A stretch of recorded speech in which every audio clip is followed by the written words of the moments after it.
Racing Electronics here at the PRI show in Indianapolis, Indiana. We're continuing on. I'm going to talk to one of the great racetrack operators, series operators up in the upper Midwest. Gregg McKarns joins us. Greg, how are you?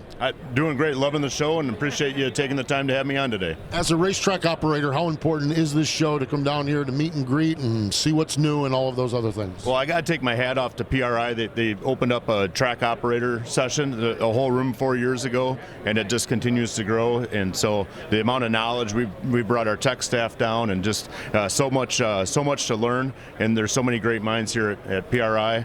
Walk in the hallways, but to get them in a room and on a microphone to teach us what we don't know is phenomenal. Yeah, I'm sure that there's the formal booth learning and this new part and everything like that, but the knowledge from others and the relationships you build over the years have got to be so vital as well. Yeah, it's great. I mean, next year's my 25th year being a track operator, and the relationships you make through the years, and people being able to pick up the phone and say we have this issue or this is going on, and just bounce ideas off of them, and then sit and have a couple beers at the end of the night and tell stories and just what you pick up over the years, whether it was my father or Tom Curley. I mean, those guys have just been great over the years, teaching the next generation, and hopefully with classes like we've had the past 3 days, we're going to be able to teach the next generation to keep short track racing strong.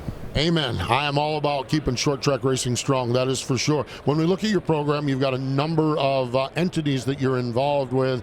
I guess your home track is Madison International Speedway. How are things been up there, and what you got going on at Madison? Yeah, so Madison, Wisconsin is, my parents actually ran the track in the early 80s, and so I grew up there, and it was going to cease to be a racetrack, so my wife and I, we purchased it. It was almost like we bought a zoo, right? And it's been going great. The car counts are strong. We got great fan support up there, so we run there on Friday nights. We have street drags on the second Thursday. We had 297 bracket entries last September for that.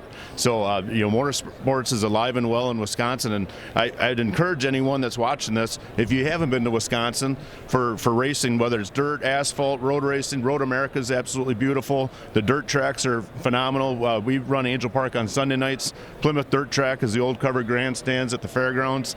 You can come into Wisconsin on a Wednesday and go to races Wednesday, Thursday, Friday, Saturday, Sunday, and if you time it right, you can catch a Tuesday show also. So you truly can do a week worth of racing at some of the most historic, well-established tracks in America in Wisconsin. I absolutely love it. I used to, when NASCAR was up at Road America, man, I would go up there, and I've been to the Plymouth Dirt Track and been to a couple other places up there. Absolutely love it. As far as did you have the grilled cheeseburger?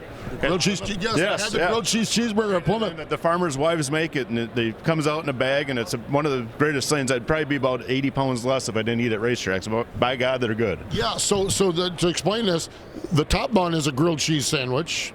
The bottom bun is a grilled cheese sandwich, and there's a cheeseburger in the middle of it. So it is heaven. It's fantastic. We actually do a pit stop burger. We stole the idea from Wisconsin International Raceway, but it's a pretzel bun burger, brat patty with cheese, and it's really good. Not good for you, but it sure is good. Now you're showing off, man. Nobody likes to show off, Greg. That's cool. That is really cool. How much running operations, running racetracks? We always talk about the nuts and bolts, the cars and everything like that. But how much is about that experience, that unique food, that making sure everything is good? How do you balance all of it with the racing operations? Well, we're in the competition for the entertainment dollars. So when someone comes to we call it our family farm, and we want it to be clean. We want them to have the best experience. So from the time they park, from the time they come through the gate, whether it's the food, the beer is cold, the soda's cold, the food's warm, the experience is good. We get the show done in a timely manner. So our pit area at the end of the night is just electric. People go down there. The drivers do such a great job interacting with the fans, letting the kids sit in the cars.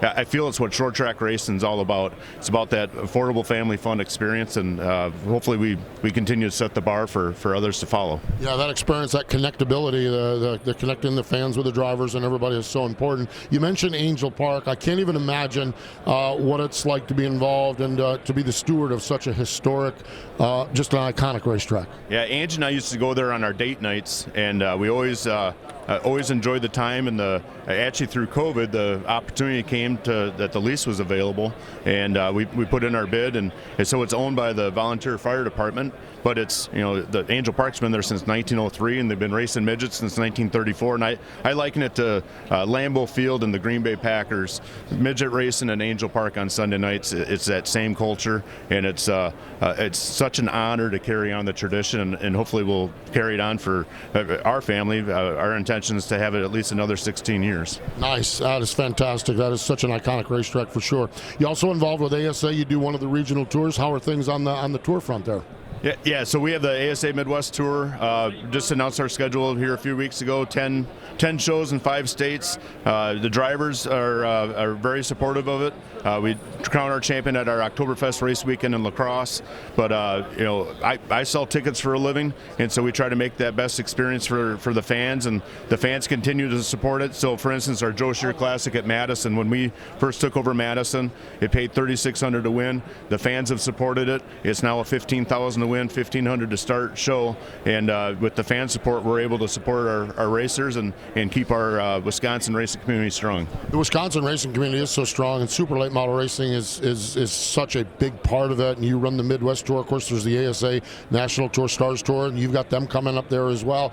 Super late model racing. What are the challenges of the integration of it, and make sure that we're getting the right amount of racing out there and the right amount of racers? Yeah, there's no perfect answer. We do have the ASA Stars Tours coming to Madison. It's a Father's Day swing through Wisconsin, so Madison on Friday, and at Slinger Super Speedway on Sunday, and of Father's Day.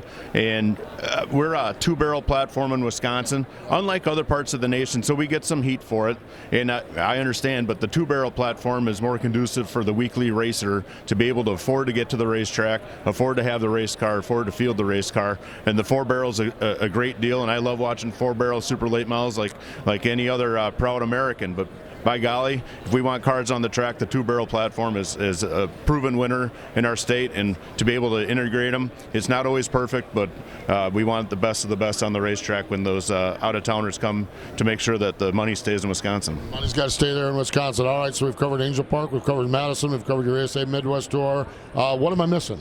La Crosse Fairgrounds Speedway.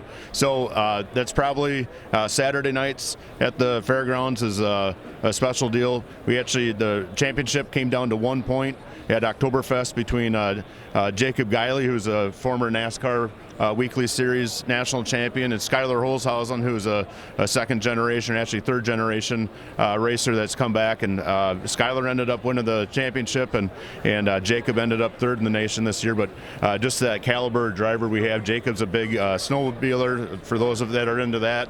And of course, you can't race all year round in Minnesota, so you got to pick up the snowmobile habit. But just the quality of drivers there, year in and year out, we're one of the highest car counts in the nation for late models there.